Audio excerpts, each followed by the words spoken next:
내년에 그러면 키워드 화두가 네. 경기 침체 이야기가 많이 나오겠네요. 경기 침체 이야기가 많이 나올 텐데 예. 그러면은 저희는 사자고 할 거예요. 아, 산다. 당황스러우시죠? 아니, 이제 원래 근데 침체기가 이제 그걸 모르겠어요. 네. 이 길이를 그렇죠, 모르죠. 이게 긴 침체냐 짧은 침체냐를 알면 좋겠지만, 그쵸. 예, 그래서 침체기라 하더라도 사람들이 살려다가 멈칫하잖아요. 예. 자, 그러면은 이렇게 말씀을 드릴게요. 침체 깊이나 길이는 저도 잘 모르겠어요. 자, 그럼 침체로 들어간다고 가정을 했을 때 뭐가 변할까요? 물가가 낮아지겠죠. 그쵸. CPI는 떨어지겠죠. 네. 근데 자. 같이 침체가 같이 오니까. 네. 예. 물가는 낮아지기 시작했고 경기는 역성장을 해요. 예. 연준은 뭘 할까요? 금리를 내린다. 내리는 것까지는 모르겠고 예. 동결, 지금 예. 시장이 막연하게 기대하는 예. 금리 인상 속도 조절을 넘어서 한 단계 더 가겠죠. 금리를 멈추겠다. 아. 그러면은 통화 정책이 진짜 방향성을 바꾸는 거죠. 예. 그러면 금리 인하 기대가 또 다시 한번 생기겠죠. 예. 후퇴할 수밖에 없겠지만 단기적으로. 자, 요 세 가지만으로도 저는 시장의 바닥이 잡힐 수 있다고 생각을 하고 있어요. 왜냐하면 자, 미국 금리 인상이 멈추면 가장 먼저 변할 것은 달러예요. 왜냐면은 지금 달러가 올해 내내 엄청난 강세를 보였잖아요. 네. 왜냐면은 미국만 경기가 좋다, 미국만 금리 인상을 더 빠르게 하고 있다. 요 두 가지. 그리고 플러스 알파로 중국이 안 좋다라고 하면서 원화는 더 약했죠. 요 세 가지 변수였는데 미국도 안 좋다. 금리 인상 멈춘다. 중국이 더 이상 나빠지지 않을 것 같다. 라고 하면은, 원달러율, 달러 인덱스가 슬로해지면서 약해지면서 원달러율도 좀 진정이 되겠죠. 그러면은 저가 매수하려는 세력들이 들어올 것이고, 그러면은 이런 그림이 나오게 되면 유동성, 여전히 풍부한 유동성들이 다시 한번 자산시장으로 이동할 텐데, 자, 경기는 사이클이라고 말씀하셨잖아요. 자, 그러면은 기저효과가 들어오겠죠. 그러면은 빠르면 2023년 하반기, 늦어도 2024년 4분기부터는 경기가 좀씩 올라오는 그림, 2024년에는 플러스 반전하는 그림을 보여주겠죠. 깊이라든지 기간의 차이는 좀 있을 수 있어도 결국에는 턴어라운드하는 모습을 보여줄 거라는 거야. 그러니까 바닥이라는 어떤 시점만 사람들이 인식을 하기 시작하면 그렇죠. 돈이 싹 다시 스마트머니가 들어올 수 있다. 예. 근데 지금의 문제는 뭐냐면은 바닥이 언젠지 어디까지일지 어느 깊이일지 모른다는 거예요. 저 눈치 게임 하는 거네요. 그렇죠. 이 정도면 바닥일 거야 라고 생각을 하면은 시장 그때부터 돌기 시작하겠죠. 그래서 저희는 내년 1분기에 시장이 바닥을 잡을 수 있다고 생각하고 있고요. 그런 과정에서 저희는 23년 하반기부터는 일단은 금리 인상을 멈추고 경기는 턴어라운드하고 달러는 약세로 가고 원달러율도 떨어지고 외국인 순매수는 들어오는 좀 되게 좋은 환경들이 만들어질 수 있다고 생각을 하는 거죠. 대신에 큰 금융 충격 같은 거는 없다라는 전제를 하겠죠. 금융 충격을 줄 수 있을 만한 리스크 요인들은 보유하고 안고 가야 되는 상황이다. 그쵸. 근데 이게 언제 터진다라고 말하는 것 또한 굉장히 위험하다라고 말씀드리고 있거든요. 왜냐면은 진짜로 이게 현실화되면 전망 자체가 필요 없을 수도 있어요. 그러니까요. 그리고 또 하나는 이게 터진다 안 터진다에 대한 고민을 하다 보면 시장을 굉장히 안 좋게밖에 볼 수 없거든요. 그래도 좀 길게 보는 관점으로 보면은 이제 내년 23년이 바닥일 가능성이 높네요. 저희 전망은 충분히 가능하다라고 말씀을 드리고 있어요. 저희 전망의 궤적을 보여드리면 요런 궤적이거든요. 그러니까 상저하고요. 지금 이게 12월 이 그림이죠. 예. 저희는 어차피 2,500까지 간 건 좀 오버슈팅이다. 좀 바닥을 잡는 시간이 좀 더 필요하다. 내년 1분기 중엔.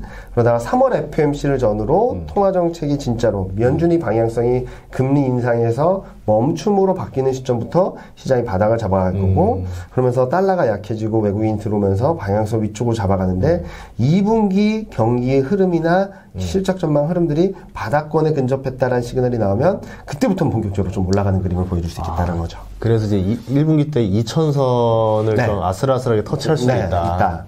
근데 여기까지 간다라는 것보다도 싸게 살 기회가 온다. 그러니까 지금은 조금 더 조심하고 싼 구간에 왔을 때 적극적으로 대응할 수 있는 여지, 유동성을 좀 만들어 놓자라는 말씀 드리고 싶죠. 신기하게 또 38광땡 구간으로 왔네요. 왜냐면 이거는 이상하게 우리나라 지금 코스피가 끝자리가 3인 해만 되면 힘을 못 써요. 맞아요. 네. 또 기가 막히게 또 저점이 3에 오네요. 자, 그러면 이제 변수들에 대해서 얘기를 해보고 싶은데 중국 변수가 이제 또 가장 헷갈리거든요. 어떻게 될까요, 이거는? 일단은 중국은 최근 리오프닝 기대감이 굉장히 크죠.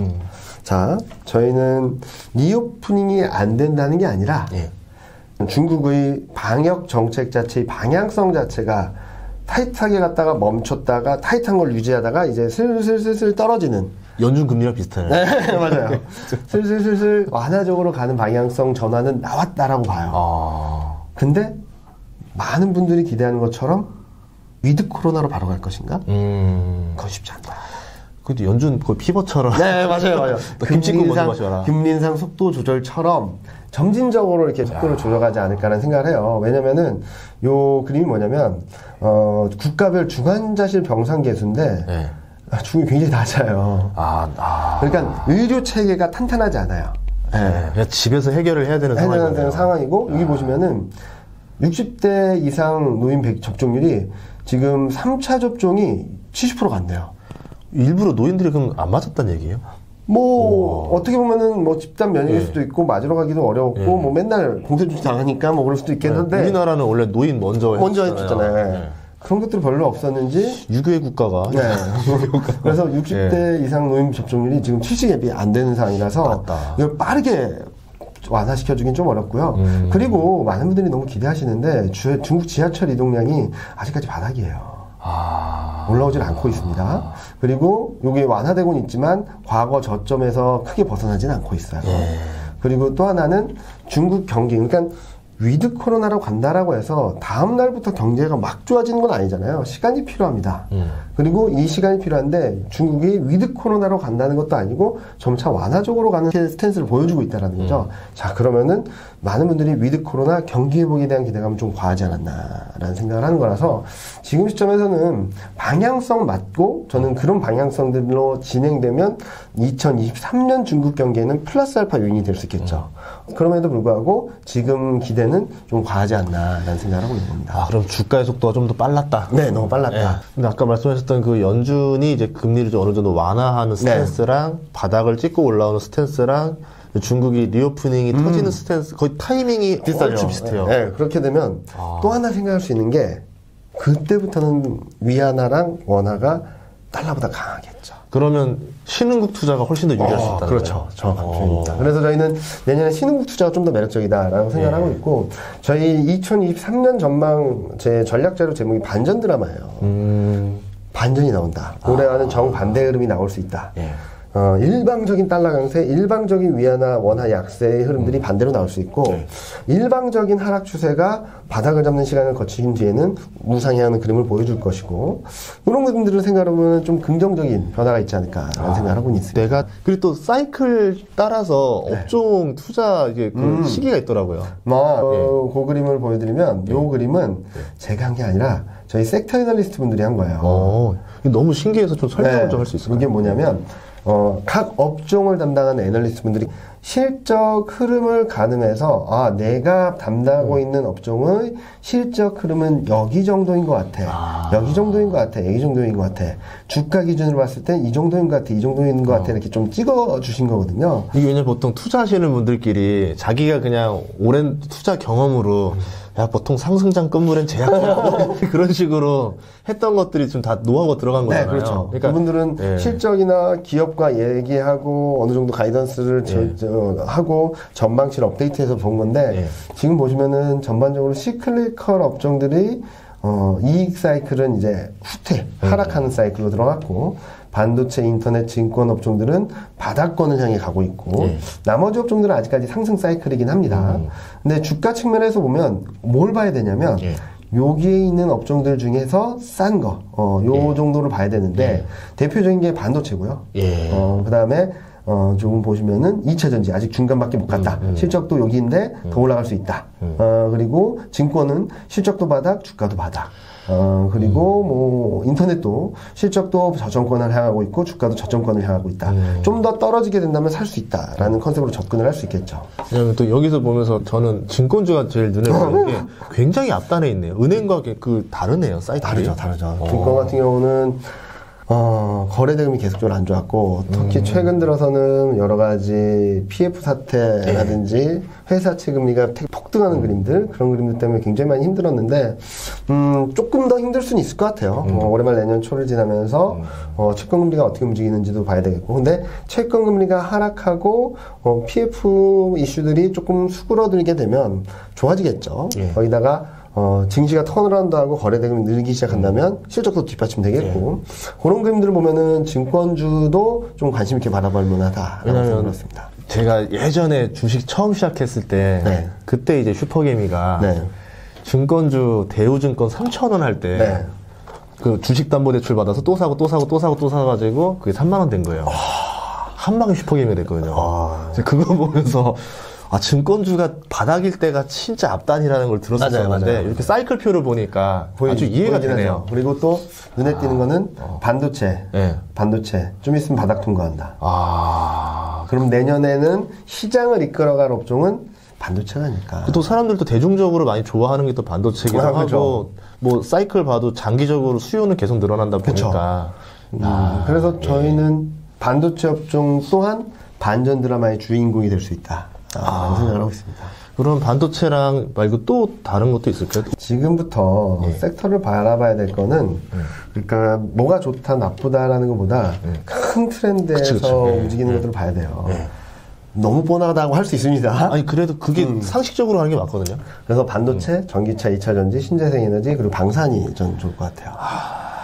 자, 반도체는 전 세계적으로 우리나라에서 생산하고 싶어요 라고 하는 산업이죠. 미국도 반도체 법안, 이번에 유럽도 56억 유로인가 58억 유로를 투자해서 반도체 육성하겠다라고 했고, 뭐 중국은 다 뻔하죠. 반도체 굴기. 2차전지, 전기차, 신재생에너지는 탈세계와 각자 도생 국면에서 에너지 독립을 위해서는 필수한 산업이죠. 그래서 미국도 IRA 법안, 유럽은 리파워 EU, 중국은 뭐 돈 계속 퍼붓고 있죠. 자, 그러면 생뚱맞게 방사는 뭐니? 이거는 각자 도생하려면 뭐가 필요하죠? 자주국방. 그쵸. 특히 유럽과 중동 같은 경우는 그동안에는 미국의 아래에서 어느 정도 글로벌 경찰, 글로벌 군인으로서의 역할을 해줬는데 미국이 요즘 그런 건 잘 안 하거든요. 그리고 특히 최근 중동은 조금 미국과 등을 질려는 모습들을 보여주면서 그래서 유럽하고 중동 쪽에서 국방비 지출 엄청나게 늘려요. 그리고 한국 방산업체들의 수출에 대해서도 대부분 유럽하고 중동입니다.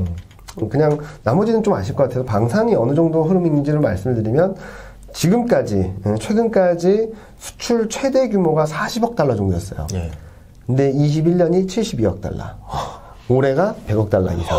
급성장하네요, 진짜. 그 정도로 전 세계적으로 국방비 지출을 늘려가고 있는 상황이고, 또 한국의 방산업체들이 매력적인 거는 잘 찾아보시면 방산, 국방산업도 하면서 인공위성 산업, 항공우주산업도 같이 해요. 요 두 가지를 같이 하는 업체들을 좀 잘 보시면 좋을 것 같다는 생각을 하고 있어서 이렇게 큰 카테고리를 나눠드리고 있는데 또 재밌는 그림은 여기 보시면은 제가 아까 반도체를 말씀드렸는데 그래서 저 2016년, 17년하고 좀 비슷하지 않을까라는 생각을 하고 있어요.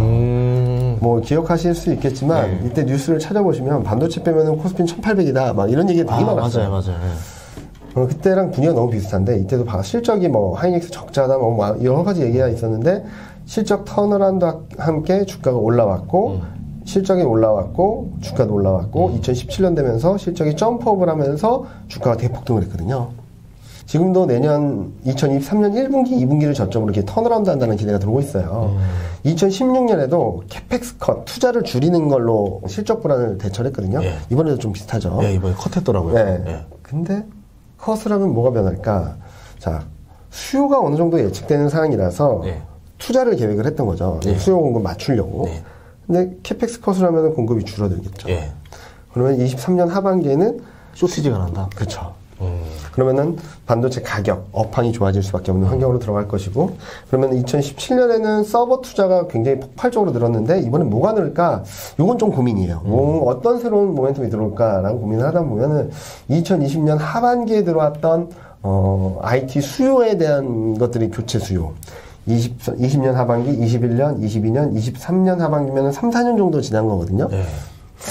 그러면은 교체할 때가 되지 않았을까? 태블릿이라든지 노트북이라든지 이런 것들이 조금 더 업그레이드 돼서 나와서. 그렇죠. 경기 침체 때는 조금 버티다가 조금만 좋아지면 바로 교체하는 거죠. 네. 그래서 그런 것들, 그리고 또 하나는 자동차 쪽에서의 수요들이 계속적으로 올라오고 있고, 특히 우리나라 1등 기업의 기회가 될 수 있는 것은 TSMC에 뭐 올인했던 수주가 중국하고 대만하고 갈등이 진짜로 커지게 되면 리스크 해지를 위해서 좀 나눠준다. 예. 그러면은 공급망 다변화. 그렇죠. 자기들 입장에서 공급망 다변화죠. 네. 예. 그래서 반도체를 계속적으로 강조드리는 거고요. 반도체 플러스 알파를 사야 되는데 반도체 플러스 알파가 될 업종들이 뭘까를 고민하다 보면은 2017년에도 실적이었어요, 실적. 보시면은 반도체 2017년 이익을 끌어가는 힘을 보면 반도체가 압도적이었고 은행 수익률이 한 5위 정도 하고요. IT 가전 이익 기여도가 한 5등 하는데 수익률은 2등. 그걸 똑같이 비슷하게 대입해서 2024년 이익 개선 기여도를 보면 24년에도 뭐 반도체가 압도적으로 가고 그 다음에 화학 조선은 잘 모르겠어요. 이익이 막 올라오는 거로 전망이 돼서 화학, 자동차, IT 가전, 상사자본재, 소프트웨어, 은행 정도예요. 자, 이 6개 업종을 보면은 화학은 2차 전지랑 신재생 에너지 관련된 그게 들어가서 그렇구나. 네, 그렇지. 그리고 자동차는 전기차, IT 가전에는 2차 전지랑 IT 수요 관련된 가전 같은 종목들이 죄다 유망 업종들이에요. 네, 아까 보여드렸던 업종하고 비슷하죠. 그리고 상사자본재는 기주사 비중이 높은데 여기에 방산하고 신재생에너지 관련주들이 들어가 있고 소프트웨어는 인터넷, 은행 뭐 다 아시겠죠. 그래서 아까 보여드렸던 그림은 아무것도 고려하지 않고 그냥 탑다운적인 측면에서의 흐름들을 말씀을 드린 거고 지금은 24년 실적을 기준으로 좀 괜찮은 업종들을 말씀드리는데 좀 교집합이 나오잖아요. 그런 과정에서 저희는 반도체, 2차 전지, 자동차, 방산, 신재생에너지 그리고 플러스 알파로 보면 인터넷이나 또는 은행 정도가 좀 매력적이지 않을까라는 예상을 하고 있습니다. 어떻게 보면은 뭐 작년, 재작년 한창 잘 달렸던 애들이 또 다시 달린다. 네, 맞습니다. 그러면은 많은 분들이 야, 시장이 바뀌었는데 왜 너가 추천한 업종은 2020년, 21년 초반까지 강했던 업종들을 그대로 가져가니? 저는 장기 추세에서 주도주는 바뀌지 않는다고 생각하고 있어요. 20년 3월 이후 엄청난 상승이 있었고 엄청난 조정이 있고 다음 상승도 이 흐름 안에 있다고 생각하거든요. 그럼 주도주는 안 바뀌다라고 생각하고 있어서 이때 2020년 3월 이후 2021년 1월까지 굉장히 강했던 업종을 한번 다시 찾아보신다면 다음 상승 사이클에서도 얘네들이 좀 더 힘을 낼 수 있겠구나. 그 안에서도 실적이 뒷받침된 애들이 뭘까, 실적이 올라온 애들이 뭘까를 보시면 좀 23년을 잘 준비하실 수 있지 않을까 생각하고 있습니다. 이렇게 오늘 한번 쫙 듣고 나니까 2023년 투자를 어떻게 좀 계획을 해야 되겠다라는 좀 전략이 생기는 것 같아요. 감사합니다. 이렇게 1시간 안에 이렇게 딱 정리가 될지 몰랐습니다. 지금 머릿속으로 아이디어가 좀 많이 떠올랐는데 아마 여러분들도 좀 많은 아이디어를 얻지 않으셨을까 싶습니다. 이렇게 또 나와주셔서 감사하고요. 내년 되고 나서 또 진짜 이렇게 딱 되고 나면은 깜짝 놀랄 것 같아. 줄 설 것 같아. 번호표 쓰고 이제. 아닙니다. 네, 아무튼 또 출연해주셔서 감사합니다. 네, 감사합니다. 고맙습니다. 감사합니다.